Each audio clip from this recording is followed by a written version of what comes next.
नमस्कार, आप सभी का स्वागत है यूथ अध्ययन के चैनल पे। देखिए एक बार फिर से मैं आप सभी के बीच एस्पिरेट नवंबर 2025 के लिए साइकोलॉजी का पार्ट 9 लेके आ चुका हूँ। पार्ट 9 का जो पहला क्वेश्चन है कि अधिगम के शास्त्रीय अनुबंधन का सिद्धांत का प्रतिपादन किसने किया। तो who propounded the theory of classical conditioning of learning. तो अगर बात करें अधिगम के शास्त्रीय अनुबंधन सिद्धांत का जो प्रतिपादन किया था वो इवान पेवलव के द्वारा किया गया था। ऑप्शन नंबर डी यहाँ पे बिल्कुल सही हो जाएगा। देखिए अगर बात करें इवान पेवलव की, तो इवान पेवलव के द्वारा आपका अनुकूलित अनुक्रिया का जो सिद्धांत है वो दिया गया था, जिसको आपका थ्योरी ऑफ क्लासिकल कंडीशनिंग भी कहा जाता है। देखिए अगर बात करें इवान पेवलव की, बहुत बार क्वेश्चन पूछा जाता है कि किस देश के मनोवैज्ञानिक थे। तो इवान पेवलव एक रूसी मनोवैज्ञानिक है, रूस देश के मनोवैज्ञानिक है, ये भी आपको याद रखना है। क्वेश्चन पूछने वाला क्वेश्चन पूछता है कि ऐसे कौन से मनोवैज्ञानिक है जिनको 1904 में नोबेल पुरस्कार मिल चुका है। तो पावलिव साहब ऐसे मनोवैज्ञानिक है जिनको 1904 में दुनिया का सबसे बड़ा पुरस्कार नोबेल भी मिला था। इन्होंने जो है वो किस पर प्रयोग किया था। ये क्वेश्चन तो टेट परीक्षाओं का सबसे फेवरेट क्वेश्चन है कि किस पर प्रयोग किया, तो कुत्ते पर प्रयोग किया। ये क्वेश्चन आपको याद रखना है कि पेवलव साहब कुत्ते पर प्रयोग कर गए। फिर क्वेश्चन ये पूछा जाता है कि जो इन्होंने किस पर शोध किया, तो पाचन क्रिया पर इनके द्वारा शोध किया गया था। इस बात को आपने याद रखना है। बहुत दफ़ा एक क्वेश्चन पूछा जाता है कि अनुबंधन का जनक जो क्लासिकल कंडीशनिंग होती है, इसका जो जनक है वो किसको कहा जाता है। तो अगर बात करें अनुबंधन की, तो अनुबंधन का जो जनक है वो भी आपका इवान पेवलव साहब को जाना जाता है। मैंने बोला कि इनके द्वारा शास्त्रीय अनुबंधन का क्लासिकल कंडीशनिंग की थ्योरी दी गई। फिर क्वेश्चन पूछता है कभी कि अनुबंधन का सिद्धांत किसने दिया, तो अनुबंधन का सिद्धांत भी पेवलव साहब के द्वारा दिया गया। अगर आप भी एसपीटेट नवंबर की तैयारी कर रहे हो और एसपीटेट नवंबर में अभी भी कुछ दिनों में क्वालिफाई करना चाहते हैं, तो जुड़िए हमारे साथ। मात्र और मात्र 499 रुपीज़ में हम देंगे आपको live plus recorded classes, free hand return notes, जो हमारे बैच में जिससे हज़ारों बच्चे एसपीटेट को क्वालिफाई कर चुके हैं। किसी भी स्ट्रीम से हो आप एसपीटेट के, तो आप 7876145409 के साथ कांटेक्ट करके अपने एसपीटेट को क्वालिफाई कर सकते हैं। देखिए जो ये शास्त्रीय अनुबंधन का सिद्धांत है, इसको बहुत बार क्लासिकल थ्योरी के नाम से भी जाना जाता है, इसको अनुकूलन का सिद्धांत भी कहा जाता है, और इसको अधिगम का प्राचीन सिद्धांत और परंपरागत सिद्धांत भी कहा जाता है। इसके द्वारा जो है कुत्ते पर प्रयोग किया गया था। किस पर प्रयोग किया था? कुत्ते पे। और पावलव ने जो है वो किस प्रकार की थ्योरी दी है, तो आर टाइप की थ्योरी नहीं दी है। किस टाइप की दी है? एस टाइप की थ्योरी दी है।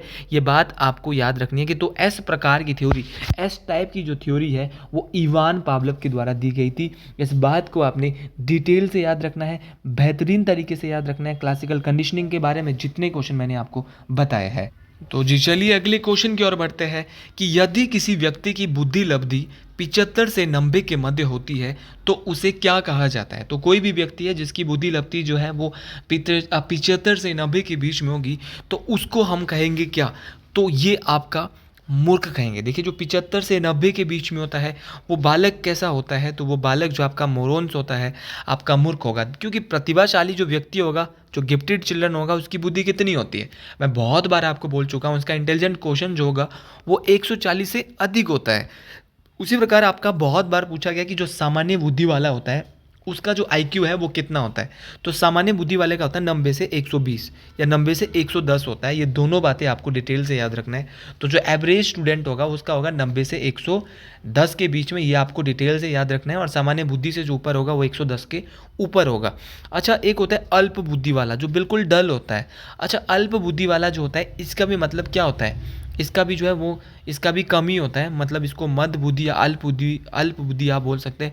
इसका होता है 50 से 70, ठीक है। और 70 से 80 होता है आपका मूर्ख बुद्धि वाला जो होता है। 75 से 90 आपका यही होता है। ये भी आपको डिटेल से याद रखना है, बेहतर तरीके से याद रखना है। और अगर बात करें इंटेलिजेंट क्वेश्चन की, आईक्यू की, तो आईक्यू का जो संप्रत्यय है, आईक्यू का एक फॉर्मूला भी है, ये भी आपको याद रखना है। वैसे तो आईक्यू के बारे में विलियम स्टर्न ने बता दिया था 1912 में। आईक्यू का संप्रत्यय तो किसने दिया है? विलियम स्टर्न ने दिया है। लेकिन इसका जो बाद में फॉर्मूला संशोधित करके दिया था वो टर्मन साहब, किसने दिया था? टर्मन ने दिया था। इसका जो फॉर्मूला होता है आईक्यू का, मैं आपको बता देता हूँ, मेंटल एज बटे में क्रोनोलॉजिकल एज, गुणा में पहले इतना ही होता था, ठीक है, जब इसने दिया था, किसने, आपका विलियम्सटन ने। लेकिन जब बाद में 100 लगाया तो ये किसने दिया, तो ये आपका टर्मन ने दिया। ये बात आपको डिटेल से याद रखनी है। अगला क्वेश्चन है कि प्रतिभाशाली बालक होते हैं द गिफ्टेड चिल्ड्रन। तो जो आपके प्रतिभाशाली बालक होंगे वो कैसे होंगे, तो प्रतिभाशाली बालक होंगे वो कठिन मानसिक कार्य को करेंगे, परफॉर्म डिफिकल्ट मेंटल टास्क, ये बिल्कुल करेंगे, कठिन मानसिक कार्य को तो करेंगे ही करेंगे जो हमारे जो ऐसे बालक होंगे। और दूसरा, अगर इन बच्चों की मैं आपको बताऊं तो दूसरा, ये जो बच्चे होंगे वो कैसे होंगे, ये धीरे धीरे सीखते हैं। जी बिल्कुल, ये तो यहाँ पे मुझे लग रहा है कि धीरे धीरे तो नहीं सीखेंगे, सीखेंगे तो बहुत ही अच्छे से सीखेंगे। आपके के पास कम शब्दावली होती है, नहीं शब्दावली भी ठीक ठाक होती है, उपरोक्त शब्दी जी नहीं, ऑप्शन ए के साथ जाएंगे। जो प्रतिभाशाली बालक होंगे वो धीरे धीरे भी नहीं सीखेंगे, कम शब्दावली भी इनके पास नहीं होगी। ये क्या है, कठिन जो मानसिक कार्य होंगे, जो परफॉर्म डिफिकल्ट जो मेंटल टास्क होंगे उनको करेंगे। मैंने बोला है प्रतिभाशाली बालक की जो बुद्धि लब्धि है वो 140 से ऊपर होती है। ये बात आपको डिटेल से याद रखनी है। अगला क्वेश्चन है कि किसने कहा कि सीखना प्रगतिशील व्यवहार की अनुकूलन की एक प्रक्रिया है। ये शब्द जो है वो किसके द्वारा कहे गए थे कि जो सीखना है वो क्या है, सीखना जो है वो क्या है, आपकी सीखना व्यवहार के अनुकूलन की एक प्रक्रिया है। वो states learning is a process of progressive behaviour adaptation. तो ये शब्द जो है वो वुडवर्थ साहब के द्वारा कहे गए हैं। ये वही वुडवर्थ है, इनके द्वारा ये बात कही गई थी कि जो सीखना है वो प्रगतिशील व्यवहार की अनुकूलन की एक प्रक्रिया होती है। ये बात किसने कही थी, ये बात आपके वुडवर्थ साहब के द्वारा कही गई थी। ये बात आपको डिटेल से याद रखनी है। देखिए यहाँ पे बहुत सारे नाम हैं और मैं सभी के नाम तो यहाँ पे नहीं ले पाऊँगा, लेकिन कुछ यहाँ पे कुछ बातें मैं पढ़ता हूँ। जैसे स्कीनर ने कहा था कि मनोविज्ञान व्यवहार एवं अनुभव का विज्ञान है। तो ये किसने कहा था, तो ये कहा था स्कीनर ने। भाई क्रो एंड क्रो का नाम यहाँ पे है, तो क्रो एंड क्रो ने क्या कहा था, क्रो एंड क्रो ने कहा था कि मनोविज्ञान व्यवहार एवं मानव संबंधों का अध्ययन करने वाला विज्ञान है। तो ये बात किसने कही, क्रो एंड क्रो ने, कि मनोविज्ञान मानव व्यवहार व मानव संबंधों का अध्ययन करने वाला विज्ञान है, कि हम मानव का व्यवहार और मानव के जो संबंध का जो अध्ययन करते हैं वही मनोविज्ञान है। स्किनर ने बोला कि मनोविज्ञान जो है वो व्यवहार और अनुभव का क्या है, विज्ञान है। ये बात आपको डिटेल से याद रखनी है। और अगर बात करें भैया इसके अलावा आपका, मैं मॉर्गन की बात करूँ तो मॉर्गन ने क्या कहा कि मनोविज्ञान मानव और पशु के व्यवहार का अध्ययन करने वाला विज्ञान है। ये बात किसने कहा, तो ये मॉर्गन साहब ने कहा था। और वुडवर्थ साहब ने तो यही कहा था कि मनोविज्ञान जीवन में आभास या प्रभाव देने वाली प्रत्येक घटना का या क्या व्यवहार है। ये बात आपको डिटेल से याद रखनी है, ठीक है। तो मनोविज्ञान का व्यवहार का शुद्ध विज्ञान किसने कहा, व्यवहार का निश्चित धनात्मक जो विज्ञान कहा है वो आपका जेबी वाटसन साहब के द्वारा कहा गया है। तो सारी थ्योरी, ये सारी परिभाषाएं आपको याद रखनी है, ठीक है। ये परीक्षाओं में पूछी जाती है। स्किनर ने यह भी कहा है कि जो शिक्षा मनोविज्ञान है वो मनोविज्ञान की वो शाखा है जो शिक्षण एवं अधिगम से संबंधित है। इस बात को आपने डिटेल से याद रखना है। ये सारी की सारी चीज़ें जो मैं आपको बता रहा हूँ परीक्षाओं में काम आने वाली। अगला क्वेश्चन है कि किसने कहा कि शिक्षा मनोविज्ञान व्यक्ति के जन्म से लेकर वृद्धा अवस्था तक सीखने संबंधी अनुभवों का वर्णन और व्याख्या करता है। Who says educational psychology described and explain the learning experiences of in individual from birth through old age. मतलब कि जो शिक्षा मनोविज्ञान है वो व्यक्ति का जब जन्म होता है, जन्म से लेकर जब वो वृद्धावस्था, जब बूढ़ा हो जाता है, तब तक सीखने संबंधी अनुभवों का वर्णन और व्याख्या करता है। तो ये कहा था आपका किसने, ये बात आपको डिटेल से याद रखनी है। ये कहा था क्रो एंड क्रो ने। तो क्रो एंड क्रो के द्वारा ये बात कही गई थी। ये बात आपको डिटेल से याद रखनी है कि क्रो एंड क्रो के द्वारा ये बात मोस्ट इंपॉर्टेंट तरीके से बताई गई। अगला क्वेश्चन है कि यदि एक स्थिति में सीखना दूसरी स्थिति में सीखने में अवरोधक साबित होता है, कि अगर आप एक स्थिति में सीख रहे हो और दूसरी स्थिति में वहाँ पे अवरोध साबित हो रहा है, तो वो क्या कहेंगे, तो उसको कहेंगे ऋणात्मक स्थानांतरण, आपका नेगेटिव ट्रांसफर ऑफ लर्निंग। मतलब कि यह आप एक स्थिति में सीख रहे हो और दूसरी स्थिति में आपका अवरोध पैदा हो रहा है। और अगर आप एक स्थिति में सीख रहे हो और दूसरी स्थिति में आपके लिए रास्ता खुल रहा है, तो वो धनात्मक स्थानांतरण होता है, पॉजिटिव ट्रांसफर ऑफ लर्निंग होती है। तो दोनों बातें आपको याद रखनी है। अगर एक स्थिति में आप सीख रहे हो और दूसरी स्थिति में वो अवरोध पैदा करेगा, उसको ऋणात्मक स्थानांतरण बोलेंगे। अगर एक स्थिति में आप सीख रहे हैं और दूसरी स्थिति में वो अवरोध पैदा ना करके आपके लिए उसका पॉजिटिव जो वो दे रहा है उसको धनात्मक पॉजिटिव ट्रांसफर ऑफ लर्निंग बोला जाएगा। ये बात आपको डिटेल से याद रखना। शून्य स्थानांतरण तो नहीं हो सकता, तो इसका होगा राइट आंसर ऋणात्मक स्थानांतरण, क्योंकि एक स्थिति में व्यक्ति सीख रहा है और दूसरी स्थिति में उसको क्या है, अवरोध पैदा हो रहा है। तो ये दोनों बातें आपको डिटेल से याद रखनी है। अगला क्वेश्चन है, किस अवस्था को दबाव और तनाव की अवस्था कहा जाता है? देखिए, which of the following stage is known as stage of stress and strain. तो दबाव एवं तनाव की जो अवस्था कहा जाता है वो आपका किस अवस्था को कहा जाता है? किशोरा अवस्था को कहा जाता है। ये बात आपने डिटेल से याद रखना है कि जो एडोलसेंस स्टेज होती है इसी को जो है वो दबाव और तनाव की अवस्था कहा जाता है। बहुत बार क्वेश्चन पूछा जाता है कि उलझन की अवस्था या दुखी अवस्था किस अवस्था को कहा जाता है? आपका गोल्डन एज किस अवस्था को बाल्यकाल की कहा जाता है? तो गोल्डन एज भी आपका एडोलसेंस स्टेज को कहा जाएगा। आपकी दुख की अवस्था भी आपका यही होता है, एडोलसेंस स्टेज होता है। ये सारी बातें आपको याद रखना। और वसंत ऋतु की अवस्था भी आपका किशोरा अवस्था को कहा जाता है। ये बात आपको डिटेल से याद रखना है। अगर बात करूं मैं बाल विकास की, तो बाल विकास की बहुत सारी अवस्थाएं हैं। इसमें शैश अवस्था है, शैश अवस्था के बाद आपका बाल्य अवस्था है, और फिर आपकी कौन सी है, आपकी किशोरा अवस्था है। शैश अवस्था 0 से 5 साल तक चलती है। ये बात आपको डिटेल से याद रखनी है। शैश अवस्था ऐसी अवस्था बाल विकास की जो इन्फेंसी स्टेज होती है, ये ऐसी स्टेज होती है जिसमें बच्चा पूर्ण रूप से अपने माता पिता पर क्या रहेगा, निर्भर रहेगा। अब जब बच्चा छोटा होगा, 0 से 5 साल का होगा, तो वही करेगा ना, अपने माँ बाप पे निर्भर होगा। खाना भी माँ बाप ने देना है, सब कुछ। बच्चा अपने आप से क्या कुछ नहीं कर पाता, 2 साल तक तो बिल्कुल भी नहीं कर पाता। तो ऐसी कौन सी स्टेज है बालक की जिस अवस्था में वो पूर्ण रूप से अपने माता पिता के ऊपर निर्भर होता है? तो वो स्टेज जो है वो है आपकी शैशवावस्था। इस बात को आपने डिटेल से याद रखना है। अच्छा, क्वेश्चन ये पूछा जाता है कि यह अधिगम की अवस्था, बाल विकास की में अधिगम की अवस्था कौन सी होती है? तो अधिगम की अवस्था भी आपकी सीखने की, लर्निंग की जो स्टेज है वो भी आपकी इन्फेंसी स्टेज होती है, क्योंकि यहाँ पे बच्चा बहुत ज़्यादा सीखता है। अच्छा, मॉरलिटी का अभाव कहाँ होता है? नैतिकता। मॉरलिटी का अभाव कहाँ पे नैतिकता कम होगी? तो मॉरलिटी का जो अभाव होगा वो भी आपका इन्फेंसी स्टेज में होता है। आपका प्राथमिक समाजीकरण की प्रक्रिया, आपकी जो प्राइमरी सोशलाइजेशन की जो प्रोसेस है वो भी बच्चा कहाँ से सीखता है? तो वो भी इसी स्टेज से सीखेगा बच्चा, क्योंकि भाई जब वो धीरे धीरे परिवार में आएगा, प्राथमिक समाजीकरण की प्रक्रिया क्वेश्चन पूछा गया है पेपर में, तो ये जब बच्चा परिवार में आएगा तो धीरे धीरे चीज़ों को सीखेगा। तो प्राथमिक समाजीकरण की प्रक्रिया जो बच्चा सीखता है वो आपके शैश अवस्था में ही सीखता है, जब बच्चा छोटा होता है। अच्छा, सीखने का आदर्श काल किस काल को कहा जाता है? तो जो आपका शैश अवस्था वाला काल है, जो आपकी शैश अवस्था है, इसको सीखने का आदर्श काल भी कहा जाता है। और जीवन की आधारशिला और नींव रखने की अवस्था भी इसी को कहा जाता है। इस बात को आपने डिटेल से याद रखना है। एक बार क्वेश्चन ये पूछा गया था कि खिलौने की आयु किसे कहा जाता है? तो खिलौने की आयु भी आपकी शैश अवस्था, इन्फेंसी स्टेज को ही कहा जाता है। आपका संस्कारों के निर्माण करने की अवस्था भी आपका शैश अवस्था को कहा जाता है। आपका अतार्किक चिंतन की अवस्था, जहाँ पे आप तर्क वितर्क नहीं कर सकते, आप बिना आपको क्या है कोई तर्क नहीं दे सकते। सीखने का आदर्श काल तो मैंने बोला, जीवन का महत्वपूर्ण काल तो होगा जब बच्चा पैदा होगा, तो उसको बहुत सारी चीज़ सीखनी पड़ेगी। और खिलौने की आयु, टॉय एज जिसको बोलते हैं, अनुकरण द्वारा सीखने की अवस्था भी इसी को बोला जाता है।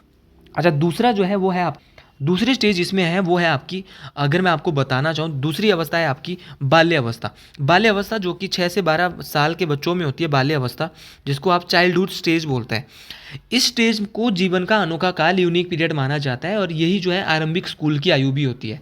तो एक बार क्वेश्चन पेपर में यह आया था कि मनोविज्ञान में आरंभिक स्कूल की आयु किसे कहा जाता है, किस अवस्था को कहा जाता है? तो आरंभिक स्कूल की आयु बाल्य अवस्था को कहा जाता है। ज़्यादा क्वेश्चन कवर करने के लिए थोड़ा मैं हल्का सा फास्ट पढ़ा रहा हूँ, उतना फास्ट भी नहीं, आप इसको स्लो में भी सुन सकते हैं। अच्छा, सफुर्ती की अवस्था या स्मार्ट एज किसे कहा जाता है? तो सफुर्ती की अवस्था या स्मार्ट एज जो है वो किसे कहा जाता है? तो सफुर्ती की अवस्था या स्मार्ट एज भी बाल्य अवस्था को कहा जाता है। अच्छा, डर्टी एज किसे कहा जाता है? डर्टी एज मतलब इसमें बच्चे ऐसे खेलते रहते हैं ना, गंदे हो जाते हैं खेलते हुए, तो ये डर्टी एज भी आपकी बाल्य अवस्था को ही कहा जाता है। इसके अलावा आपका गेम स्टेज, ये क्वेश्चन पूछा गया है कि बाल्य अवस्था की किस स्टेज को आपका गेम स्टेज कहा जाता है, खेल की अवस्था कहा जाता है? तो बाल्य अवस्था को भी खेल की अवस्था इसी को कहेंगे। और याद रखना, इस अवस्था में संग्रहण, स्टोरेज की जो प्रवृत्ति है वो तेजी से डेवलप होने लगती है। बच्चा क्या है, जल्दी से सीख लेता है भाई बाल्य अवस्था में। और दूसरा आपका गैंग एज की अवस्था कौन सी होती है, याद रखना है, इसको बोलते हैं गैंग एज। गैंग एज बोले तो आपका टोली या समूह की अवस्था भी आपकी बाल्य अवस्था होती है। तार्किक चिंतन की अवस्था, जी बिल्कुल, इस अवस्था में बच्चा तार्किक चिंतन होता है, आपका जो लॉजिकल थिंकिंग होता है कि बच्चे के सामने कोई चीज़ रख दी, वो उस पर आंसर देना शुरू कर देगा, उदाहरण देने, अपने तर्क वितर्क करने शुरू कर देगा। अच्छा, वो कौन सी अवस्था बाल्य अवस्था की होती है, जहाँ पे लड़कियों की हाइट ज़्यादा होगी और लड़कों की हाइट क्या होगी, कम होगी। तो लड़के और लड़कियों की जो हाइट है वो क्या होगी, ये लड़की है, इसकी हाइट ज़्यादा होती है। देखा है ना आपने कि हमारी दीदी जो है हमसे क्या होती है, जब हम 7वीं 8वीं क्लास में होते हैं तो हमसे लंबी होती है, और हम क्या हाइट में, चाहे उनसे 2 साल भी छोटे हैं तो छोटे होते हैं। तो इस अवस्था में बालिकाओं जो गर्ल्स होती हैं, इनकी हाइट बालकों से अधिक होती है, लेकिन बालक एक स्टेज पे आके बहुत ज़्यादा लंबे हो जाते हैं। तो ये भी आपको याद रखना है। और तीसरी अवस्था है आपकी किशोरावस्था, जो कि जिसको दबाव एवं तनाव की अवस्था भी कहा जाता है। देखिए, किशोरावस्था जो है वो 12 से 18 या 12 से 19, कई किताबों में 12 से 19 भी दिया गया है। देखिए, इसके बारे में जो है, इसका मतलब होता है एडोलसेंस का परिपक्व की ओर बढ़ना, ये मतलब इसका होता है। ये एडोलसेंस शब्द जो है वो किस भाषा का शब्द है, एडोल्सकेयर एक लैटिन भाषा का शब्द है, उससे मिलकर बना है। स्टेनले हॉल की प्रसिद्ध एक पुस्तक है जिसका नाम है adolescence is called stage of stress and storm by Stanley Hall. तो adolescence also called stage of stress and storm, ये बुक है स्टेनले हॉल की। इन्होंने ही किशोर अवस्था पे सबसे पहले किशोर अवस्था का डिस्क्राइब किया था, इसके बारे में बताया था। किशोर अवस्था की बात करूँ, इसको वसंत ऋतु की अवस्था कहते हैं, इसको अत्यंत जटिल अवस्था कहते हैं, अमूर्त चिंतन की अवस्था कहते हैं, जीवन का स्वर्णकाल भी इसी को कहा जाता है। ये सारी बातें आपको डिटेल से याद रखनी है। अगले क्वेश्चन की ओर बढ़ते हैं, इस क्वेश्चन को बहुत ज़्यादा करवा लिया है। अगला क्वेश्चन बोल रहा है कि प्याजे के अनुसार किस अवस्था में एक बच्चा शब्दावली अर्जित करना शुरू कर देता है। तो प्याजे जो है, प्याजे के अनुसार जो है एक बच्चा शब्दावली जो अर्जित करना शुरू कर देता है। देखो भाई, जब तो छोटा होगा तो शब्दावली कहाँ ही गेन कर पाएगा, जब 2 से 7 साल का बच्चा हो जाएगा तो ये तो 0 से 2 है, यहाँ तो क्या ही शब्दावली करेगा। लेकिन 2 से 7 साल के बीच में बच्चा जब शुरुआत में स्कूल जाता है, आप सभी इतना आइडिया तो अपने दिमाग से लगा सकते हो कि शुरू में बच्चा जब स्कूल जाएगा बेचारा, तो धीरे धीरे वो क्या है, सीखेगा, शब्दावली सीखेगा। तो शब्दावली जब सीखेगा तो क्या है, ये पूर्व संक्रियात्मक अवस्था में होता है, जो कि 2 से 7 वर्ष के बीच में होती है। इस बात को आपने डिटेल से बेहतर तरीके से याद रखना है, इंपॉर्टेंट तरीके से याद रखना है। तो पूर्व संक्रियात्मक अवस्था जिसको बोला जाता है प्री ऑपरेशनल स्टेज, इसी स्टेज में जो बच्चा है वो क्या है, शब्दावली अर्जित कर पाता है। ये बात आपको डिटेल से याद रखनी है। क्वेश्चन पूछता है कि बच्चे में, प्याजे की किस अवस्था में बच्चे के अंदर ऑब्जेक्ट परमानेंस आता है और वस्तु स्थायित्व का गुण आता है। ये आता है संवेदी गामक अवस्था में। किस अवस्था को इंद्रियों की अवस्था कहा जाता है, सेंसरी स्टेज कहा जाता है। तो भैया आपका ये भी पहली अवस्था जो कि 0 से 2 साल के बच्चे में होती है। वस्तु स्थायित्व का गुण जो होता है, मतलब कि बच्चा दिमाग में वस्तुओं की छाप बनाना शुरू कर देता है इसी अवस्था में, कि भैया पापा ने जो है वो चाबी कहाँ चुराई है, रिमोट कहाँ रखा है। तो बच्चे को जो धीरे धीरे जो है पता चल जाता है। इसके अलावा दूसरी अवस्था पूर्व संक्रियात्मक अवस्था है। इस अवस्था में बच्चा जो है वो प्रतीकों को यूज करने में क्या है, सिंबल्स को यूज करने में निपुण हो जाता है। जैसे कि साइकिल आप उसके सामने बोलोगे तो उसके दिमाग में जो है वो साइकिल आ जाएगी। तो ये बात आपको याद रखना है, ठीक है। तो ये सारे गुण यहाँ पे आ जाते हैं। तीसरा कंक्रीट ऑपरेशनल स्टेज, जहाँ पे बच्चे के अंदर बहुत सारे गुण आ जाते हैं, चाहे आपकी जीववाद एनिमिज्म जिसको बोलते हैं, जिसमें बच्चा लिविंग और आपका नॉन लिविंग थिंग के बारे में पता नहीं कर पाता, जिसको एनिमिज्म बोलते हैं। तो एनिमिज्म संजीव और निर्जीव चीज़ों के बारे में बच्चों को पता चलता है। आपका कंजर्वेशन, संरक्षण की भावना भी कंक्रीट ऑपरेशनल स्टेज में आती है। आपकी जो है आगमनात्मक तर्कणा जिसको बोला जाता है हाइपोथेटिकल थिंकिंग, ये भी यहीं पर आती है। और संज्ञान की सर्वोच्च अवस्था है औपचारिक संक्रियात्मक अवस्था। ये बात आपको मेरे भाई बहनों डिटेल से याद रखनी है, परीक्षाओं में नंबर दिला के जाएगी। चलिए अगले क्वेश्चन की ओर बढ़ते हैं। अगला क्वेश्चन है कि व्यक्ति के किसी क्रिया की ओर विशेष झुकाव को मापने के लिए डैश का प्रयोग किया जाता है। तो व्यक्ति कोई भी क्रिया कर रहा है और उसका विशेष झुकाव मापने के लिए आप किसका प्रयोग करेंगे। तो देखिए भाई, ताकि उसका जो है वो उस क्रिया की ओर विशेष झुकाव हो जाए, विशेष लगन हो जाए, तो ये आपका अभिक्षमता परीक्षण, क्योंकि आपका क्रिएटिविटी में नहीं होगा, बुद्धि भी नहीं होगा, उपरोक्त सभी भी नहीं होगा। तो हम जाएंगे option number C, aptitude test, अभिक्षमता परीक्षण। तो अभिक्षमता जो परीक्षण है ये होना चाहिए किसी भी व्यक्ति को किसी क्रिया की ओर विशेष झुकाव को मापने के लिए, ठीक है। क्या है, अभिक्षमता परीक्षण, एप्टीट्यूड टेस्ट, ये मोस्ट इंपॉर्टेंट बात है। ऑप्शन सी के साथ जाए। अगला क्वेश्चन है डैश का सबसे साधारण प्रकार का चिंतन है। देखो सृजनात्मक चिंतन, ये तो क्रिएटिव थिंकिंग, देखो ये तो बहुत ज़्यादा सोच रहा है, क्रिएटिव जो सोचता है ना, बहुत सारे क्रिएटिव आइडिया दिमाग में आ रहे हैं, तो ये तो देखो मैं कहूँगा कि ये साधारण चिंतन नहीं हो सकता। अमूर्त चिंतन, अमूर्त मतलब कि जिसमें चीज़ आपके सामने नहीं है फिर भी आप सोच रहे हो, ठीक है, ये भी एक बढ़िया चिंतन है, ये भी साधारण चिंतन नहीं है। तार्किक चिंतन, तार्किक होता है लॉजिकली, आपको दिमाग से सोच रहे हो, लॉजिक लगा के सोच रहे हो। और चौथा जो यहाँ पे मूर्त चिंतन, मूर्त होता है कंक्रीट थिंकिंग, आपके सामने चीज़ रखी है, इसके बारे में आपको सोचना है, ये पेड़ है, ये कैसा है, इसके अंदर क्या है, रख दिया है बस, आपकी ये नहीं कि अमूर्त का मतलब है आपके सामने चीज़ नहीं है फिर भी आपको उसके बारे में सोचना है। कंक्रीट का मतलब, मूर्त का मतलब होता है कि चीज़ हमारे सामने, देन उसके बारे में हमको बताना है कि ये चीज़ कैसी है, इसको बोला जाता है आपका कंक्रीट थिंकिंग।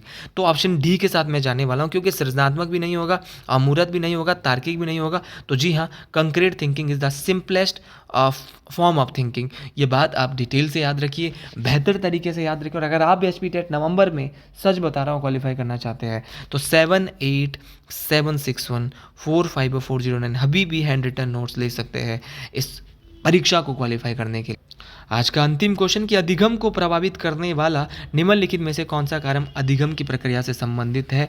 तो ये जो आपका है, देखो विषय वस्तु की प्रकृति, ये भी होगा, नेचर ऑफ सब्जेक्ट मैटर, शिक्षण विधि, टीचर मेथोडोलॉजी, सीखने की तत्परता, ये भी हो सकता है, लेकिन ये तीनों मुझको गलत लग रहे हैं। पूर्व ज्ञान को नए नए ज्ञान के साथ जोड़ना, अधिगम को प्रभावित करने वाला ये एक बेहतरीन कारक हो सकता है जो कि मोस्ट इंपॉर्टेंट है। तो आज के लिए देखिए दोस्तों इतना ही, बाकी आपसे मिलते हैं एक नए वीडियो में एक नए जोश के साथ। सभी को हर हर महादेव, प्यार भरा नमस्कार, जय हिंद, जय हिमाचल प्रदेश। वीडियो अगर थोड़ी भी अच्छी लगती हो तो कमेंट बॉक्स में ज़रूर, हर एक बच्चा जो यहाँ तक सुनते हुए आया है, जय श्री गुरु महाराज जरूर लिख दे। ये क्वेश्चन था कि अगर अधिगम को प्रभावित करने वाला जो निम्नलिखित जो कारक है वो कौन सा कारक अधिगम की प्रक्रिया से जुड़ा है। अब नेचर ऑफ सब्जेक्ट मैटर क्यों होगा, शिक्षण विधि भी नहीं होगी, सीखने की तत्परता ये तो अधिगम से ही जुड़ी है। तो भैया जो पूर्व ज्ञान है, पुराने वाला ज्ञान है, उसको जो है वो क्या है, जब नए ज्ञान के साथ जोड़ेंगे तो अधिगम को प्रभावित करने वाला निम्नलिखित कारक अधिगम की प्रक्रिया से संबंधित ही होगा। तो option D, linking new knowledge to previous knowledge. तो आज के लिए इतना ही, मिलते हैं अगले वीडियो में बहुत जल्द। जय हिंद, जय हिमाचल प्रदेश, हर हर महादेव।